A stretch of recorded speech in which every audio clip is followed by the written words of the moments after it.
Have yourself a cheesy little Christmas. Kai, written by Kai. Written by Jory John and illustrated by Pete Oswald. You call this Christmas? Ha! Christmas isn't Christmas unless it's a big Christmas. Oh, you got it, King. Like this. Ta-da! See? My Christmases are extreme. My Christmases are exhilarating. My Christmases are extraordinary. My parties are really something to behold. Take a look around.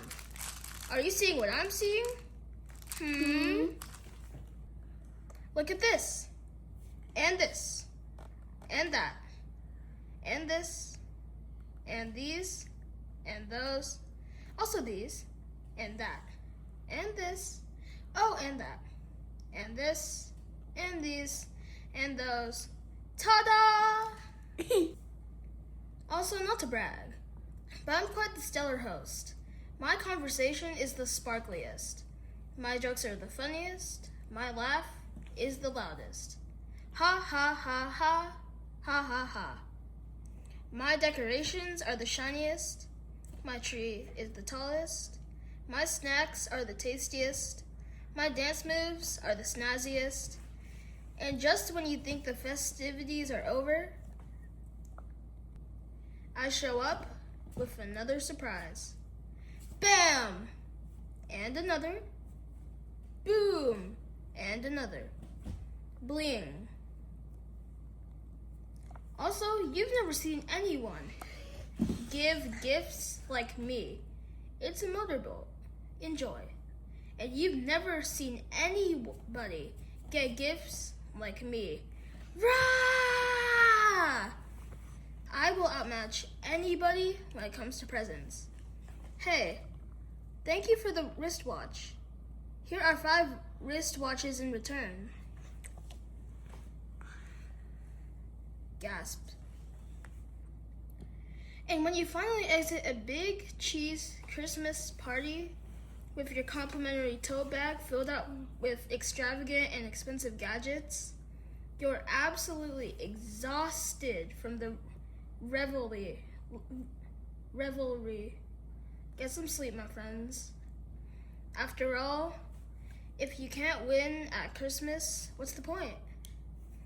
So, to sum things up, my parties are the stuff of cheese legend. Yes, I absolutely dominate the holiday season, and I always eclipse my previous efforts like the shining star that I am, and it's gone that way year after year after year. Until this year. Here's what happened. I was getting ready for my Christmas celebration, the absolute biggest party I would throw until my big cheese New Year's Eve bash. I always had to be the best dressed attendee. It was a must. So I was preparing my special party, hosting outfit, when suddenly the washing machine started making some weird noises. There was a buzz, there was a clank, there was a rattle, there was a jangle, there was a clatter. I froze in my cheese tracks. What was the matter? Should I have hand washed my outfit instead? Perhaps. Were there too many sequins? Maybe. Was the cape too long? Probably. Because without any further warning, the washer started to overflow. I tried to pull my costume out of the machine, but it ripped in half. I couldn't believe it. I watched in horror as the laundry room flooded, and then an indoor river of slimy, sudsy sludge rushed down the hallway, out into the living room and beyond. And at that very moment, at least 7,000 twinkly lights on my giant tree start to flicker. Then they all went out with a singular pop. Ugh, I ugged.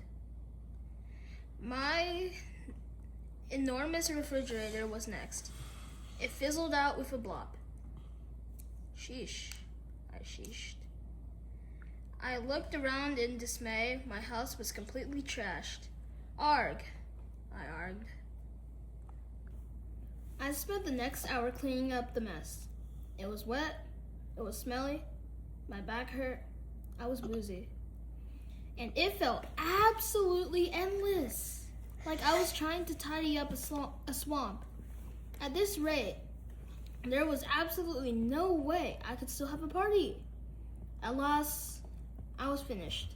Done for! Christmas was ruined. I fell onto my back with a whump and a sigh. Finally, I grabbed my phone and dialed the first cheese friend who came to mind. Wedgeman answered immediately. I frantically told him what had happened. He was silent for exactly 10 seconds, and then he confidently spoke up. Don't worry about it, old buddy, old pal, he said. I'll take care of everything.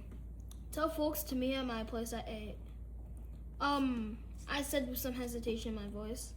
My party was about to be taken from me, but I was stuck, and Wedge was offering up a decent solution. I couldn't let my ego get in the way. Yeah, okay. That sounds, fine, I said. Great, said Wedge. See you then. And he hung up. I swallowed my pride. I called my invited guests. I told them the new location. I tried to sound excited. Then, even though I was aching and exhausted, I got ready to go out. I managed to salvage one key part of my outfit. Not bad. Then, I was off to see what Wedgeman had dreamed up. Hey everybody, shall we? Wedge's house was nothing like mine. While my place was gigantic and flashy and imposing, Wedge's was small and understated and cozy. Wedge opened the gathering with a brief speech, of course. He was eloquent and welcoming. And then there was the party itself. It was just so simple. There was no balloon drop, no rock band, no snow machine, no bullhorns, no spectacle. We simply sat and talked and laughed all evening. What kind of party was this? I'll be honest. Part of me was confused. Another part of me was jealous that I wasn't the center of attention. But somehow, most of me just felt content. We took a group photo to commemorate the occasion. Say cheese, cheese, cheese, cheese, big cheese. And when the evening finally concluded, everybody left with a handwritten Christmas card from Wedge himself. I just shook my head in awe. Had Wedge won Christmas? Of course he had. Somehow I wasn't surprised in any way. He made it look so easy, typical. Yes, Wedge was the shining star of Christmas Eve. I hope my party wasn't too basic and ordinary for you, Wedge said to me on my way out the door. It was wonderful, I said. Sure, yes, perhaps I would have added a spotlight and some fireworks and a giant Christmas tree and some artificial snow. But yeah, it was still really nice. Thank you for saving the day and also my reputation. Anytime, said Wedge. Maybe next year we can throw a party together. That sounds swell, I said. Wedge smiled and gave me a high five and also a little hug. I waved goodbye and walked home, whistling a Christmas tune along the way. And while I strolled in the crisp, late December air, I realized that maybe this was what Christmas was actually all about. A chance to spend time with folks you enjoy, have a few laughs, listen to some good music, eat a nice meal, exchange a few gifts, voila. Nothing too complicated, nothing too ornate, nothing too extravagant, and nothing too stressful. Nobody had to win or lose after all. They simply had to show up and be in the moment. Of course, I can still have a big Christmas whenever I feel like it too. Hey, it's not like my personality totally changed in a day. Ta-da! Merry Christmas to us all!